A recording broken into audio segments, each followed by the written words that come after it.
안녕하십니까. 금융감독원장 이찬진입니다. 범정부 차원의 지속적인 노력에도 불구하고 불법 사고금융 피해 상담 신고는 지속적으로 증가하고 있으며, 이러한 숫자 뒤에는 살인적인 고금리로 갚아야 될 돈이 오히려 늘어나는 분들, 악랄한 불법 추심에 시달리며 일상이 무너진 분들, 심지어 이로 인한 극단적 선택까지 고민하시는 분들의 눈물이 담겨 있습니다.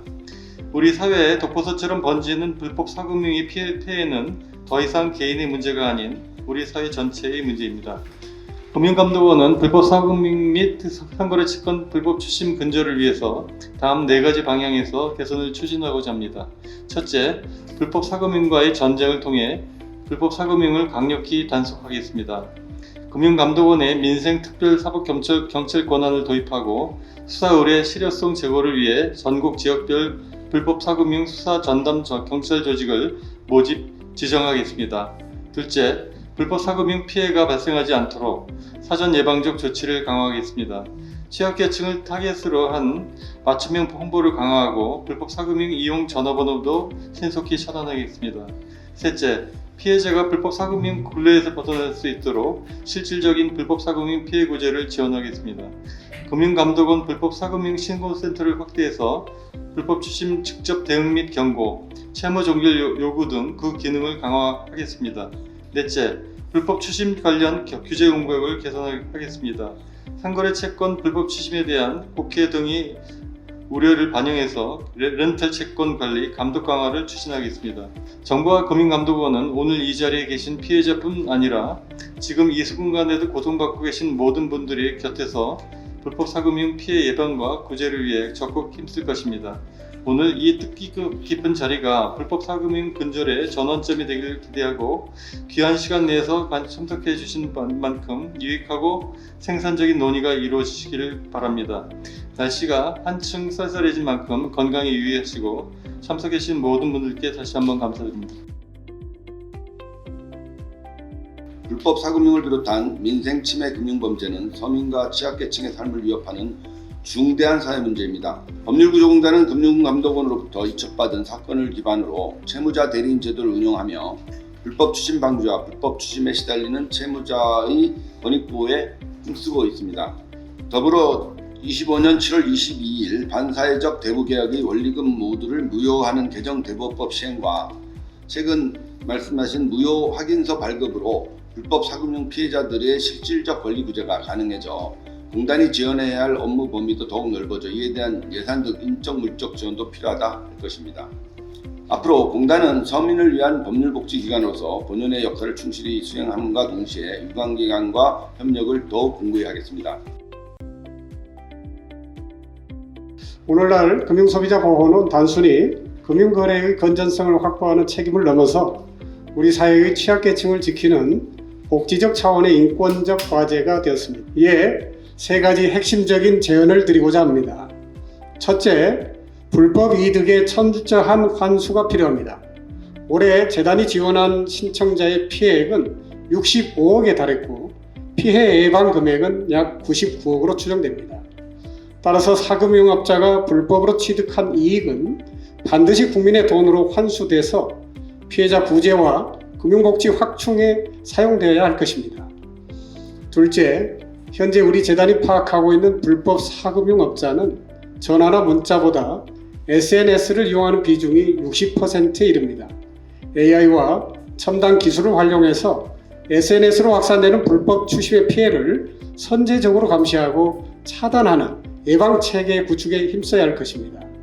셋째, 피해 당사자들이 함께하는 촘촘한 민관 거버넌스를 통해서 현장의 고통이 정책을 통해 직접 해결되도록 재단은 피해자의 목소리를 전달하는 역할을 지속할 것입니다. 더불어 일자리 연계, 서민금융 지원, 심리 지원 등 다각적인 공공서비스의 연결을 통해서 사람을 살리는 금융제도 정착에 금융감독원이 적극적으로 앞장서 주실 것을 제언드립니다. 지금 금감원에서는 저희가 법률구조공단에 이관하는 때에 맞춰서 아까도 서두에 말씀드린 게 있었는데 그 채권자한테 경고 문자를 지금 발송하고 있고요. 또 이 건들이 저희가 발송을 하고 나서 실제로 그 대부업자들하고 많이 통화를 하게 됩니다, 저희가. 근데 이제 본인들이 계약 무효가 된 내용도 모르고 또 자기들이 하고 있는 일에 대해서 불법이 아니라고 상당히 호소를 하고 있고요. 또 어떤 또 사람들은 이제 이렇게 처벌을 받지 않기 위해서 그 피해자하고 합의를 하려고 하는데 어떻게 해야 되는지, 또 자기들 연락처를 받지 않으니까 저희를 통해서라도 합의를 하겠다 하는 그런 시도가 상당히 많이 접수가 되고 있어서 지금 저희가 초동 대응으로 하고 있는 채권자에 대한 경고 문자는 상당한 효과를 지금 보고 있는 것 같고요. 지금 현재는 전화번호가 노출된 건에 대해서 좀 많이 하고 있어 앞으로는 SNS를 통해서도 더 많은 채권자한테 그 경고 문자를 발송을 하는 것을 적극적으로 좀 진행을 해주셨으면 하는 바람입니다. 불법 사금융을 이용하시게 되면 수천 프로의 이자를 이제 감당해야 되지만 그래도 정식 대부업체를 이용하시게 되면 그 연 20% 범위 내에서 대출을 받으시게 되거든요. 근데 이런 부분들을 많이 모르고 계신 것 같아요. 그래서 이제 그 이유를 여쭤보면 이제 방문하시는 게 많이 이제 어렵다, 그 꺼리는 분들도 계시고 또 정식 업체인지 알았다라고 해서 이제 그 등록된 대부 업체의 구분을 잘 못하고 계신 것 같아요. 그래서 이제 불법 사금융을 보다 근본적으로 개선하기 위해서는 잘 몰라서 불법 사금융을 이용하기보다는 이제 제도권 안에 있는 상품들을 많이 활용할 수 있도록 이제 잘 알리는 것이 중요하다고 생각이 들고요. 물론 저희가 변호사는 아니지만 그 단순히 차용증만 보지 않고 그 문맥, 대화를 통해서도 고금리 지시한 이런 내용을 통해서 명백하게 무효 계약임에도 불구하고 당연히 사금융 업자들은 거기에 이제 순응하지 않고 이제 그런 거래들에 대해서 계속 이제 협박이 있었을 때 일선 경찰서를 달려가시거든요, 피해자분들이. 그러면 경찰서에서도 그런 말씀을 하세요. 그냥 원금을 일단 갚으세요. 그러면 제가 연락해서 종결 요구를 하겠습니다. 이렇게. 그러니까 법과 현실이 좀 굉장히 그 차이가 나는 부분. 그래서 이런 인식 전환이 어떤 피해자들이 좀 보호를 요구하는 접점 기관을 대상으로는 조금 홍보가 확대되어야 된다고 생각하고요. 그 사금융 업자가 사용한 계좌는 반드시 그 보이스피싱 수준으로 지급 정지를 해야 됩니다. 왜냐하면 그 경고 문구를 보내고 채무자 대리인이 선임되고 저희는 보이스톡, 라인톡으로, 텔레그램으로 저희는 다 업자들하고 직접 컨택을 하고 있거든요. 그렇게 해도 조롱을 합니다, 저희를. 무슨 그런 법이 있냐, 원금을 줘야지, 뭐 이렇게 얘기를 하기 때문에 기관인 저희가 개입해도 저희를 조롱하는데 당연히 채무자들은 그 사람들의 말이 굉장히 무서울 거고 그 말을 이제 채무자들은 이제 따라갈 수밖에 없는 구조일 텐데 그러면 굉장히 신속하게 그 사람들도 피해를 입힐 만한 어떤 장치가 있어야 될 텐데 저는 그게 계좌 정지라고도 생각을 하고요. 그 다음에 이제 대부 계약서 상에서도 만약에 거래가 그 계좌를 통해서 이루어지면 대부업자 명의의 계좌를 쓰도록 되어 있는데 사실 그게 강행 조항이 아닙니다. 그래서 그 계좌 부분도 법에서 짚어서 반드시 등록된 대부업자는 그 법인 계좌와 마찬가지로 대부업자 명의의 계좌를 사용하도록 거래가 그렇게 이루어지도록 법이 조금 더 촘촘하게 개정되기를 희망합니다. 그 서민금융진흥원이나 이런 쪽에서의 이런 분들이 좀 이용할 수 있는 그 대출과 관련된 것도 좀 더 금액이나 이런 게 한도가 좀 늘어났으면 좋겠다라는 것과 그 다음에 이제 또 하나가 많이 그러실 거예요. 홍보 이렇게 많이 하고 있는데 왜 이렇게 모를까? 저희도 그 얘기를 많이 하는데 아시다시피 그 디지털 콘텐츠 정보 접근 자체가 알고리즘에 의해서 이 피해자분들이 평상시에 어떠한 정보를 주로 많이 이용하는지에 따라서 그 패턴으로 인해서 역효과가 발생합니다. 그러니까 오히려 점점 더 멀어지는 거예요. 그런 부분들을 좀 잘 짚어서 제도 정책을 설계해 주십사고 말씀드리겠습니다. 그 스마트폰으로 제가 현금 카드가 없을 때 현금을 찾기 위해서 스마트폰에서 이렇게 그 은행 앱을 통해서 인증번호를 받아서 그 스마트 ATM에 가서 이렇게 인증번호만 입력하면 현금을 이렇게 뽑을 수 있는 그런 아주 편리한 제도였습니다.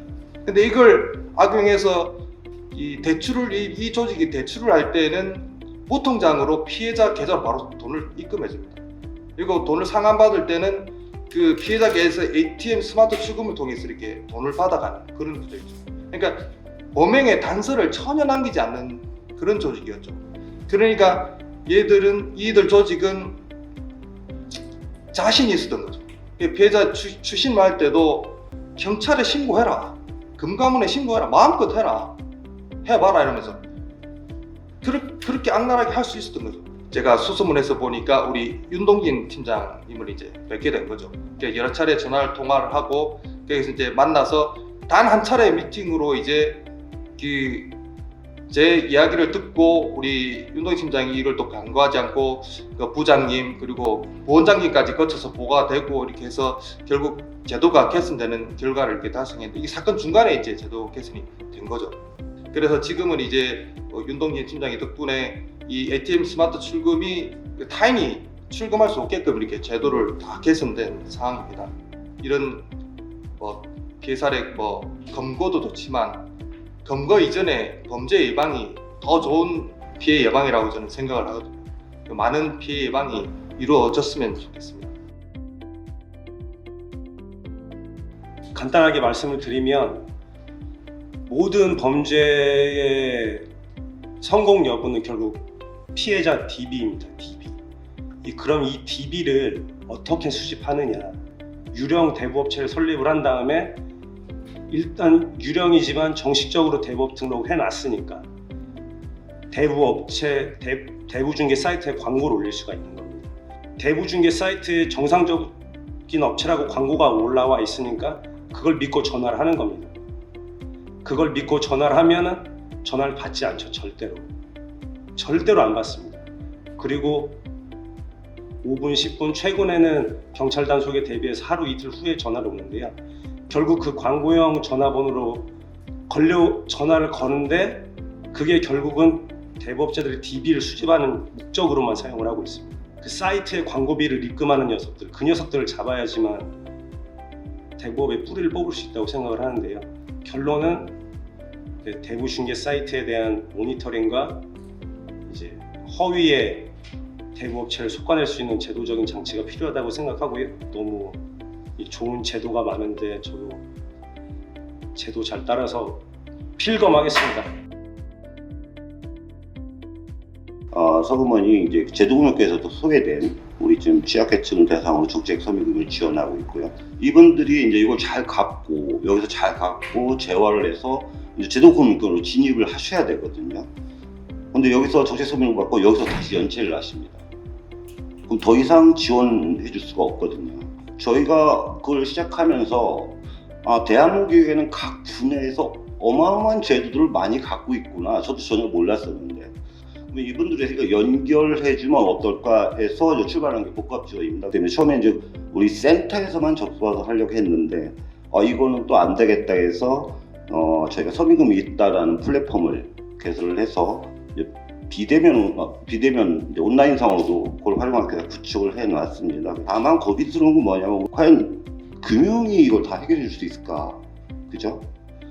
제일 큰 고민이 그겁니다. 그래서 결국에는 민간 금융회사의 포용 금융 쪽이 확대를 해야 될 거예요. 이 취약계층의 긴급자금 필요할 때 역선택 문제가 좀 있습니다. 정말 그 취약계층, 급전이 필요하신 분들은 어느 게 불사금이고 어느 게 합법업체인지 잘 구분을 못합니다. 그래서 저희가 오래전부터 미등록 대법이라는 대법법의 그 법률 명칭을 국민의 이런 혼동을 초래하기 때문에 불법 사금형으로 바꿔달라라는 작업을 해와서 오랫동안 계류됐다가 폐기되고를 반복하다가 올해 7월 달에 불법 대법, 미등록 대법자라는 법률 명칭이 불법 사금형이 바뀌었습니다. 요즘 가장 중요한 거는 이제 온라인 쪽의 접근성이잖아요. 근데 온라인에서 공신력 있는 쪽에서는 이 등록 대부업체들 광고를 소개해주지 않아요.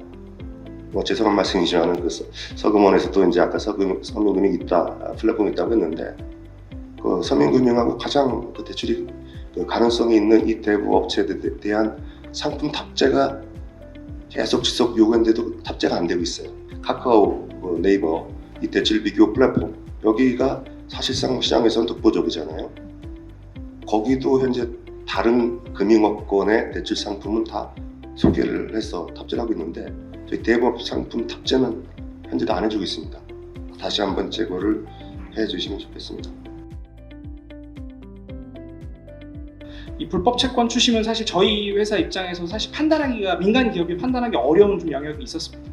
다행히 그때 불법 사금융 대응팀에서 이런 것들이 이제 불법 채권 추심이다라는 좀 이제 조언, 가이드 이런 것들을 적시에 제공해 주셨고 저희 쪽 이제 전담 조직에서도 이 금융감독원 이 정도 조언이면 저희도 충분히 해볼 수 있겠다라고 판단이 있어서 올해 6월에 저희 운영정책, 그러니까 이용약관의 불법 채권 추심을 서비스상에서 금지 행위로 규정하고 저희 카카오톡 플랫폼 내에서 이용자들이 쉽게 피해자들이 쉽게 신고할 수 있는 신고 시스템을 구축했습니다. 저희가 불법 주식 리딩 행위나 가상자산 리딩 행위, 그 다음에 금융기관, 금융회사를 사칭하는 이런 어떤 사기 사칭 행위들도 저희가 다 운영정책상으로 금지 행위로 규정하고 있고 AI 탐지 기술들을 통해서 저희가 다 차단하고 또 제재하고 있습니다. 그래서 계속해서 이런 안전한 인터넷 환경 제공하기 위해서 지금과 같은 노력 계속해서 경주해 나갈 것을 약속드리면서 마치도록 하겠습니다. 이 상담을 통해 느낀 제도적 개선방을 다시 한번 강조해서 말씀드리고자 합니다. 첫째, 비금융 채권 추심에 대한 관리 감독 체계 구축이 반드시 필요하고 소비자 보호 기준을 금융 채권과 동일하게 적용을 해달라는 것입니다. 두 번째는 렌탈 채권도 신용회복위원회의 채무조정 제도 안에 편입되어야 한다고 봅니다. 현재 이미 통신요금하고 전기요금 같은 일부 비금융 채권은 채무조정에 포함되어 있습니다. 렌탈 채권 역시 생활 필수재와 맞닿아 있는 만큼 채무조정 제도에 하루빨리 포함되어야 된다고 생각합니다. 저희가 민생금융 범죄와 관련돼서 거의 여러 가지 준비를 좀 하고 있고 그 과정에서 오늘 토론회를 해서 여러 전문가 선생님들과 시민사회 쪽에서 말씀 주시는 것들 지금 저희가 검토하는 부분이기도 하지만 새로 말씀 주신 것들도 좀 있고 그래서 그 부분들 좀 보완해가지고 한번 그 제도 개선 부분은 금융위와 금융위를 포함한 정부 당국하고 좀 논의를 할 부분이 있을 것 같고요. 전반적으로 금융감독 업무 부분이 이제 레거시 금융과 관련된 부분들만에 국한되는 것이 아니고 민생금융 관련된 부분의 역할이 지금 더욱 비중이 좀 높아지고 절실해지는 현실이기 때문에 특히 사회 양극화가 이렇게 극대화되는 그런 상황에서 그 무게감이나 금융감독원한테 요구되는 그런 사회적 책무들에 대해서 진중하게 지금 받아들이고 있고요. 저희 나름대로 그 책임 있는 그런 자세로 이 부분을 좀 본격적으로 진행할 것임을 약속드립니다.